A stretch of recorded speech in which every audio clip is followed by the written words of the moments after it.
FPL camper on the road, chasing points where dreams are sold. Well, hello everyone, welcome back to another video. This is a team selection video for game week 1. We're finally here, we have arrived. Wow, deadline tomorrow. Oh my god. Oh my days, here it goes. Here it begins. The pain, with the mostly pain that we call FPL. Why do we do this to ourselves? I don't know. It's like one of those things, like Stockholm Syndrome. The amount of weekends that I ruined for my family because my players didn't perform or didn't bring in points is just incredible. I mean, I'm going to have to apologize them for the rest of my life. And here we go again. Excited for a new season. Game week 1. Oh, nerves. My God, there are going to be so much nerves tomorrow. I don't like it as a Friday deadline on the game week 1. I would have preferred a Saturday morning, wake up, have a coffee, clear some thoughts, and then make last-ditch decisions, like we do every weekend.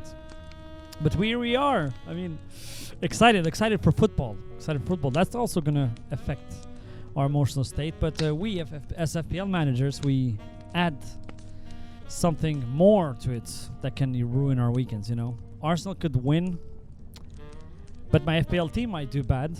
So here it is. I mean, for me to have a good weekend, ideally, Arsenal would have to win, and my FPL team would have to do well, which is rarely what happens. And even when my FPL team does well, I'm always like, well, I could have, but I'm getting better at it. Each year I'm getting better at it. So let's go. Excited, super excited. Tomorrow deadline already. I have changed my draft a little bit, but we're going to jump straight into it because let's not waste too much time. You're probably going to want to watch a lot of drafts to get some ideas. So that's at least what I do. I mean, I go to so many YouTube channels and then I skip to the part where the draft is sometimes. At night, if I have time at night, I'll watch like a long 2-hour show. I like some of those, like the Black Box and the Scoutcast. And but during the daytime, I'll watch videos from different channels, from all the GOATs. But yeah. I am landing somewhere. Not completely happy with it, but it's getting better. And probably I'm going to panic tomorrow again. So let's just go to the Fantasy app over here. Just go to Fantasy. And let me show you my team. From the last time, I made some changes, as you can see. So I figured this out. The rest of the team, besides 2 players, is the same. But I thought, if I downgrade Watkins to Mateta, that gives me 1.5 million more to spend, and I upgraded. I mean, it depends. The term upgrade would only mean upgrade if the performance follows. I upgraded Florian Wirtz to Saka, and I'm saying that because Wirtz might go and smash it. Same with the likes of Bruno Fernandes or Marmoush or any player around that price. They might go on and smash it, but me, I'm a Saka fanboy. But also, FPL terms, I always like to have Saka there, even when the team is not doing well, because he's just super Mr. Consistent. He'll sneak a corner, a Gabriel header, and a couple of bonus points, and then boom, there it is, without doing anything in the game. Or he can just go have a brace, score penalties. It's got all of that. So I really wanted to have Saka from the beginning, but I couldn't have him because... Or I wanted to have Palmer over Saka a little bit, especially for the opening 6 games. But I thought, most of the drafts that I see from the, the elite FPL players out there have Bruno Fernandes. And, me, I mean, I'm not a big Bruno Fernandes fan. At least FPL-wise. I know he's super Mr. Consistent. I know he returns, he's on set pieces, corners, everything goes through him and all of that. It's just, I don't have faith in Man United. Maybe I should say more than Bruno Fernandes per se. He could be good, but I feel like Saka definitely has the edge over Bruno. And for 1 million more only, you can get Saka because Bruno is 9 million, Saka is only 10. So there it is. Now, Saka is 17.4%. That's pretty low ownership for Bukayo Saka. I mean, Palmer 60%. So, big difference. I mean, it could be a big swing. But I have both Now, I don't see myself continuing with both long term, or by long term, I mean like game week 3 or 4. It's just, I feel like I'm going to wild card pretty early. I just had that feeling because I'm not. There's so much different combination that you can get to. And I feel like none of us are going to hit the nail, you know, with having all the right players early on. So I don't mind an early wild card, especially now that we have 5 free transfers. I wouldn't mind an early wild card at all. So especially having Palmer, Saka, Salah, all 3 of them. Now, this draft, I am much happier with. The thing that I'm not happy at all is not having Watkins, which I had to downgrade to Mateta to afford Saka. Now, my midfield is way more comfortable with this midfield going into the game week 1. Saad, I rate a lot. Super good value for money. I think around that price you should go for him. He's just incredible. And his predicted points is pretty high, by the way, for a 6.5 player. Anderson, I mean, I'm not crazy about him, but again, for that price, we might see maybe some players, the likes of Xhaka, another 5 million or 5.5 million players, start emerging as good FPL assets. But at this point, everyone is going with everyone. I shouldn't say everyone, 7% owned, but like, you know, the people who make content generally is going with Elliot Anderson. And I would have liked to have Reindeers more than him. I'm just worried about minutes, and I don't want to have too many players with, minutes risk early on, like we did last year. And we say this every year, and we still do the same thing again. And it's like we never learn from our mistakes because it's so long time. From the beginning of the season to the end of the season, a lot happens. You forget how you started with the likes of Kwanzaa, and you know the drill. So he's there at the moment. He might become Reindeers. Let's see. If I see him in more, I mean, what's his? Let me just go to transfers. What's his ownership? Let's go to Man City.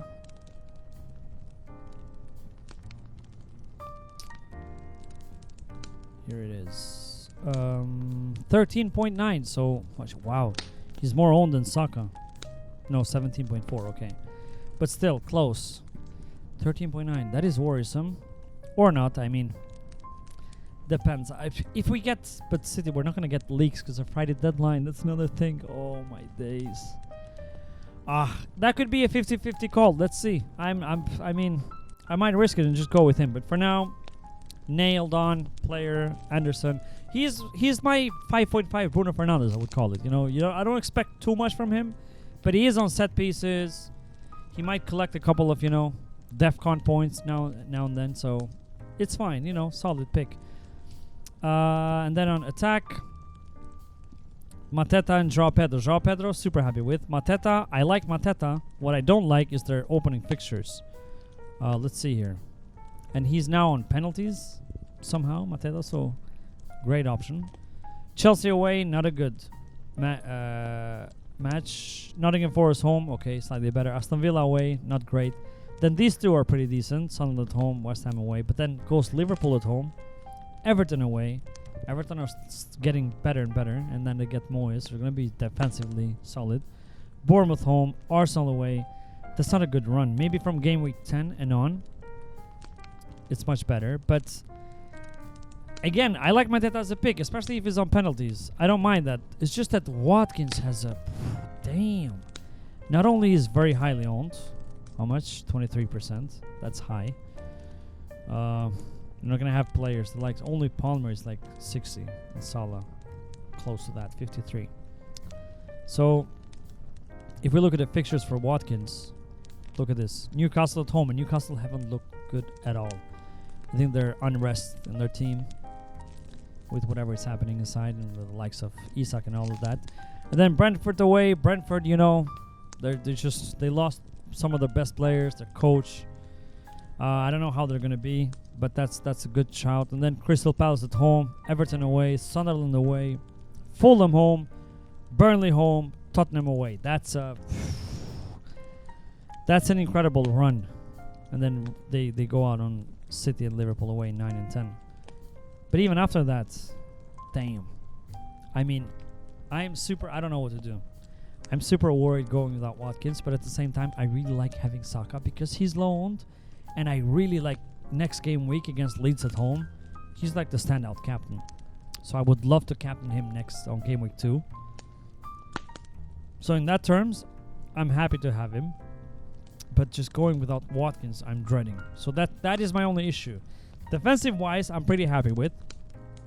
You know, Sanchez, he's in most of the managers' drafts. I don't know. There are some decent 4.5 options out there, but it's just not as good as Sanchez in terms of Chelsea has good fixtures and a decent defense. Van de Ven, again, he scored last night in the Super Cup. Good shout, good value.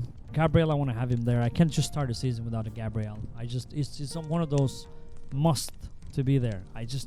I don't feel comfortable starting a season without an Arsenal defender. And by Arsenal defender, I mean Gabriel, because he's gonna, on top of maybe keeping clean sheets and getting DEFCON points, he has just a bullet header in him. Milenkovic again, a bit same as Gabriel. He's good. He scored like 4 goals or 5 goals last year, which is crazy. And good with DEFCON. I think Murillo might be more highly owned than Milenkovic. And I get it, like if you want to rely on consistent DEFCON points, it's better to get Murillo. But I just like to have a defender that is also, you know, dangerous on set pieces, like Milenkovic, and might get DEFCON points, so we never know. And I got Richards. It's most likely, most of the time, is going to be on the bench. Maybe game week 2 is going to play. I'm going to bench Van de Ven. And a Steve is going to be the last one on the bench. Dubravka, same. So, yeah, I'm happy with the defense. It's not like... I just generally, I am way less invested on the defenders. I don't know why this happens every season. I don't put too much thought into it. Even if they underperformed, I'm like, yeah, whatever. If they overperformed, I'm still like, I don't care, because I want my attackers most of all. Like, if you see me, most of the transfers during the season are going to go on midfield and attack. I'm way less in defense, unless I have the luxury of free transfers to do changes. But there are good value 4.5 defenders. I have Van der Ven and Richards for now, but I like to have this structure, have a 5.0 goalkeeper, have a 6.0 premium defender, have a 5.5 defender, become a Pedro Porro or someone else who is super popular and very hot right now in a lot of drafts, Pedro Porro. And I get it. I mean, he was very involved last night as well, on set pieces as well. So, but I want to have Milenkovic for now. Yeah, this is it. So now what do we do? I tried to play with this draft. So if I bring in Watkins instead of Mateta, I would have to find 1.5 million. Now, obviously, I don't want to sell João Pedro for someone cheaper. I could get like a Strand Larsen and downgrade a defender, get another 0.5, but I feel like João Pedro is so much better. There's no 6.0. I think the Thiago from Brentford, but I would have to wait and see. I wouldn't start the season with something like that, especially not knowing. So then what do I do? My only route, honestly, is just to go Sanchez, downgrade Sanchez to a 4.5 goalkeeper. Let's just go and put here, not unlimited, but 4.5. Who do we have here? Let's go.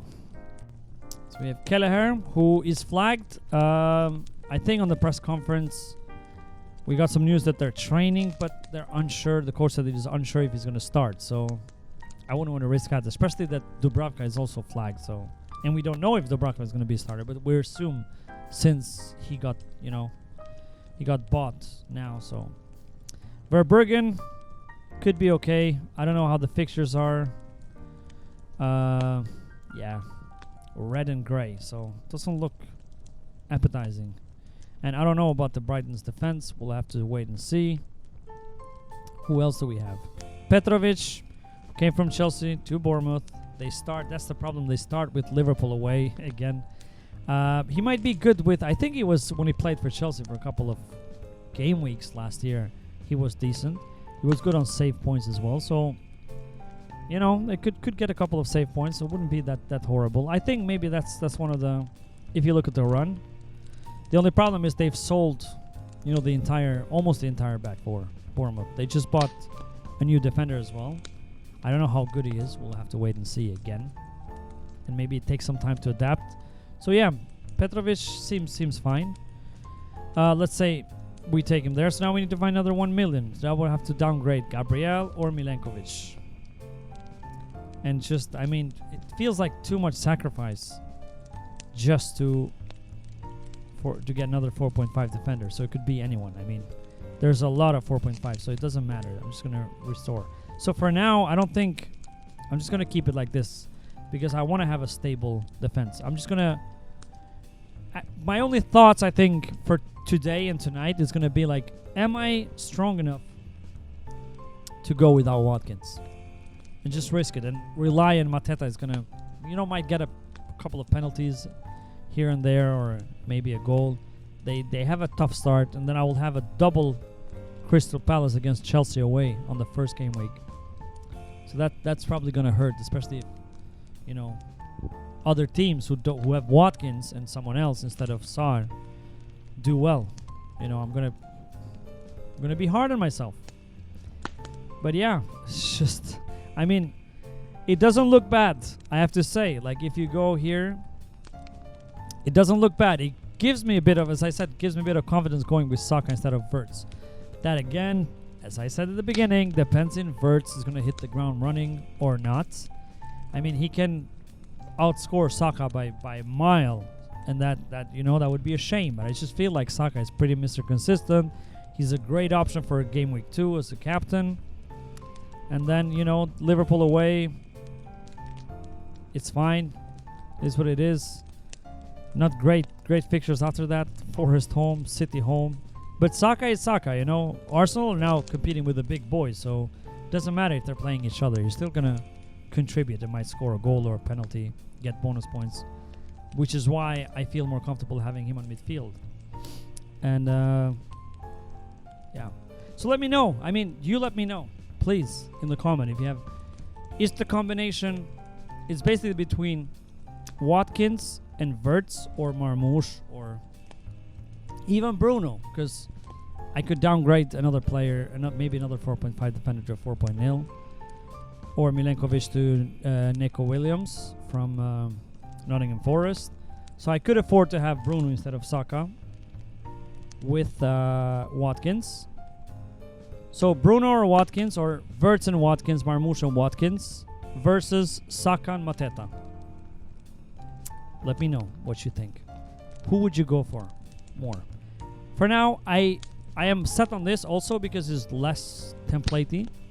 I think way more managers have Watkins and Wirtz or Watkins and Bruno combination over this, so it's fine. And again, wildcard is there.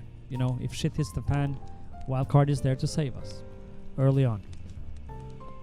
But that's where my head is at the moment. Yeah, I don't know what else to say. This is where I am. Oh yeah, this team, by the way, rated 98% on Fantasy Football Hubs, the free version of Rate My Team. Again, as I said, I don't look too much into it, but it's good to get like an idea that okay, the AI thinks this team is going to do well as well. It's not just looking good on paper, because most of the players are nailed on players. I don't have many risky players. I tried to do the same with Reindeers instead of Anderson, and I got similar results, like 97, 98 team rating. So that wasn't. But when I put on Watkins and downgraded the defense, then it dropped a bit. So that's where my issue is. I don't know what to do. But I'm gonna have to figure out until tomorrow. Deadline Friday. Oh my God, what a day tomorrow is gonna be. We're back with fantasy. We're back with the Premier League. Super, super exciting. I'm gonna leave it there. Yes. Damn. Oh my days. I'm gonna be so stressed tomorrow before deadline. Probably. Most likely just as you. But here we go. Hopefully we start with the right foot. I hope I'll have a good game week 1, which I don't tend to have usually. And that's fine, We learn a lot, I think, the first 3 or 4 or 5 game weeks, but that's how it is. Yeah. Good luck to all of you. I wish you the best of luck. Join our league. I have to remember that in every video because we're gonna have I'm gonna have a league section in every video. Have like the standings every week. See who's first, and maybe in the first few weeks it's not gonna be that interesting. But the sooner the season goes on, the more season goes on, it's gonna be the better to see like how it is. And the winner gets a football kit of their favorite team. I'm gonna put the league code over here if you're interested to join. And it's pretty small league. It's a small channel, so you might have chance to win. So why not join?